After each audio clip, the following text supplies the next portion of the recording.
The 2019 annual meetings of the African Development Bank is currently ongoing in Malabo, Equatorial Guinea. Held under the theme Regional Integration for Africa's Economic Prosperity, the forum will allow participants to dialogue on key issues concerning Africa's development. On Tuesday, when the event officially kicked off, a high-level donor roundtable convened by the United Nations Food and Agriculture Organization converged African and non-regional donors who pledged $17 million to replenish the Africa Solidarity Trust Fund. This initiative aims to provide food security and eliminate rural poverty on the continent.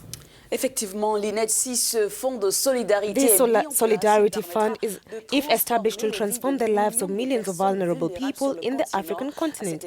African leaders and civil society groups have therefore called on Africans to support this initiative to improve rural development and food security in the continent.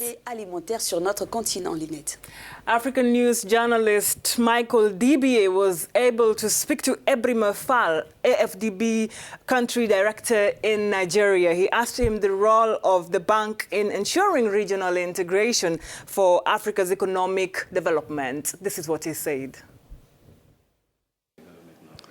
Well, thank you very much. Nigeria, as you know, is the #1 economy, the largest economy in Africa, both in terms of not only the economy, but population-wise as well. 75% of ECOWAS economy is also Nigeria. So it plays a significant role in terms of helping make sure that the area and, of course, the continent is fully integrated. That's very important for us in terms of working with ECOWAS, but also in terms of hopefully implementing the Africa Free Continental Trade Area. Ebrima Fall also gave his opinion on the latest IMF figures on growth in Africa. Growth, as you know, is always sort of a cyclical thing. It's up and down movement. It's how you manage those cyclical downturns when they happen. That is important. So for a country like Nigeria, they went into recession in 2016, but came out of it very, very quickly, and is now growing at about 2%. Countries like Ghana, countries like Ethiopia, Rwanda, and things like that also have been growing consistently. I think there has been a lot of infrastructure development in Ethiopia, for example. Ghana also has undertaken a lot of infrastructure development, and I think we're beginning to see the results of that happening as well. Well, as you know, our top priority in terms of the high fives is to light up and power Africa. And we all know the statistics and how dismal they are. So we have been investing in both generation, distribution, transmission and distribution, but also on off-grid and on-grid to reach the rural areas. So there's been a lot of investment over the last 3 years in the power sector.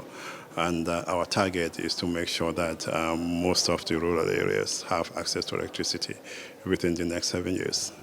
And finally, Ebrima Fall was also able to explain how the Africa Next Free Trade Project will benefit the member countries who signed. Well, I think the African Free Trade Area is critical. It makes us now with 52 out of 55 countries signing and 22 ratifying. It comes into force now. It makes us the largest free trade area in the world, and that is huge. And we expect that by 2025, if implementation starts and is sustained, we will be doubling, for example, our manufacturing GDP. We could double the manufacturing GDP in Africa. Nigeria did not say they're not going to sign it, but I think what they have done is to set up a presidential commission that is consulting with stakeholders. And after that consultation, I'm confident that Nigeria will sign it.